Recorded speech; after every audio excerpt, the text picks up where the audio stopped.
Hello everybody, it's Chris9 here. Now this is going to be a video about how you can go about learning Swedish. Now of course I've been doing a lot of lessons. I've been, from one lesson to the 12th lesson. I've done 12 lessons. I'm still thinking about what subject to do on lesson 13, but I'm going to be leaving it with you guys. There's been loads of different sort of topics to talk about, in terms of with the lessons and everything, and what sort of topics we can do.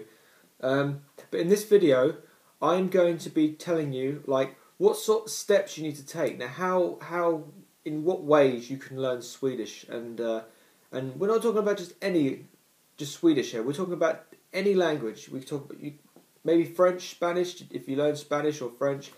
This is going to be pretty useful to you as well. So if you are learning a language, if you're solely learning a language and not just Swedish, keep watching this video. But this is sort of the way I've done it, and the way that you can do it. If you've got the time and effort, you'll be able to do it as much as the way I've done it, and the way I've sort of just put my chair a bit forward. So yeah, what we're going to do now is I'm going to be showing you some books. Now I have shown you some of these books in my last few videos, but I didn't really talk about them in great depth because of course my camera was a bit bad, and I've got much better technology now. I've got an iPad to film me, so it's going to be much more easier for me to just show you this stuff. You can go through, and it's very, very good.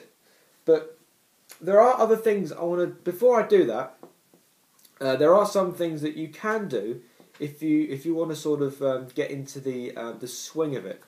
Well, the first and foremost thing that's going to be very useful to you when learning Swedish is watching television. Now, I'm not just talking about just regular television, just one program. I'm going to watch one program and see if I could learn a lot of words from it. No, you've got to be watching a lot of television. Now, of course, SVT and TV4, those are the programs that I use to watch online. I watch a hell of a lot of television from that, and it doesn't really matter. It doesn't really matter what it is.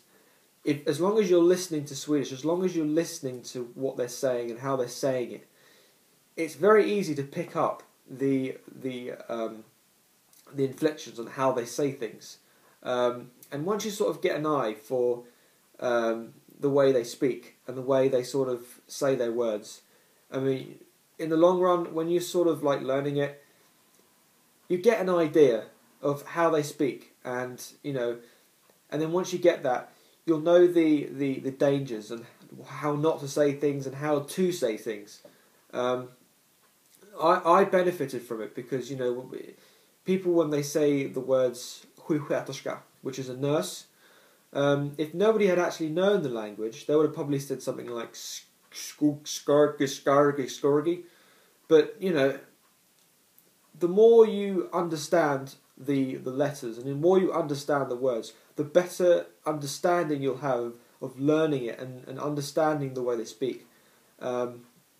So that's a very important thing to take into account, the way that people speak, and how they construct their sentences. Now that's another important thing, but we'll get to that a little bit later on. So what I'm going to show you right now is some examples of things you can use when you're learning a language, especially when you're sort of understanding how to construct sentences.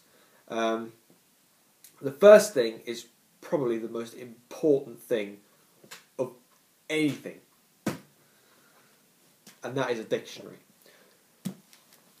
The Swedish dictionary is the Bible of the Swedish language. What do you do when you can't find a word? You look it up. What do you do if you can't spell a word? You look it up. You literally just look everything up in this thing. If you do not know, what was that word that Sean Sidious asked me to post? What was it? Surströmning. It wasn't actually in the dictionary. I had to go and look it up in the on the Google Translate, it sort of translated in some sort of herring. I don't even know if it was actually a word in the dictionary, but yeah, it was a. But the fact of the matter is, a dictionary is so important. If you don't know a word, if you have no idea what it means, look it up in a dictionary. It's the first thing you'd ever do. This thing will just explain to you in detail how to construct it in a sentence, and this has helped me in good stead. I've used this thing for a lot of my words, and this is how I found liksom in this word in this dictionary. I found this word. So if you're going to learn Swedish properly, get yourself one of these. Don't get this really small ones. The small ones are good, but they're not great. They don't tell you every word, I don't think. Get yourself the proper thing. Go out and get yourself this, because this is going to be important for you.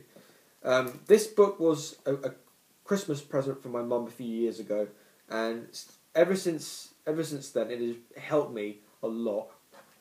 So get yourself a dictionary, because it's going to be important. Okay. So what about if you're going to Sweden and say example you're going to Sweden and you don't know anything from Adam on the Swedish language, and you're sort of a bit late with it. Get yourself a Phrasebook. Now, a Phrasebook is very, very, very useful, especially when you're sort of like asking for something. You're strapped for time, and you've got plenty. I don't know. You don't know any words or anything like that. Get yourself a Phrasebook, because what it does is it literally just tells you loads of things about how to ask for something, if you're going out for a meal, how to book a table. It's got so much stuff in this thing, and it's absolutely fantastic.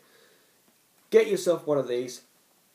If you're not so sure of the pronunciation, it does actually explain to you how to say things. So, for example, I can sort of like say something like I'm allergic to something. Jag är allergisk mot. I don't know if that's the pronounce. I don't know how to pronounce it, but I'm just sort of like giving you an example. So it's not as if I have to do it properly, isn't it? That's what I do in my lessons. So give me some leeway. So that's a Swedish Phrasebook. Now, almost a very important book to get, and I'm really absolutely so good I've got this book, because this is a very important book in terms of, well, speaking and constructing sentences, basically. Is a book on 201 Swedish verbs. Now, they do this sort of book in different languages as well. I've seen this one in Spanish, in Russian, and German. But this is very, very useful. I mean, it's got literally every single verb you can possibly think of. Literally, it just tells you how to say it in the present tense, the past tense, the future tense, the conditional. It literally has it all in this book. And if I can give you sort of an example for a word here, dricka, which means to drink. It says so in the present, jag dricker. In the past, jag drack. In the future, jag ska dricka. In the conditional, jag skulle dricka. It literally just has everything. In the present perfect, so it means something like I have drunk. It's jag har druckit. So it has every single verb in this book, and I recommend it highly, because unlike the Swedish dictionary, it does go a lot further than that. It sort of like thinks outside the box. It sort of like describes to you how you would say things. It's absolutely brilliant book, absolutely fantastic, and I recommend it to anybody who wants to learn it properly. So that's a Swedish dictionary, a Swedish phrase book, and a Swedish verbs book.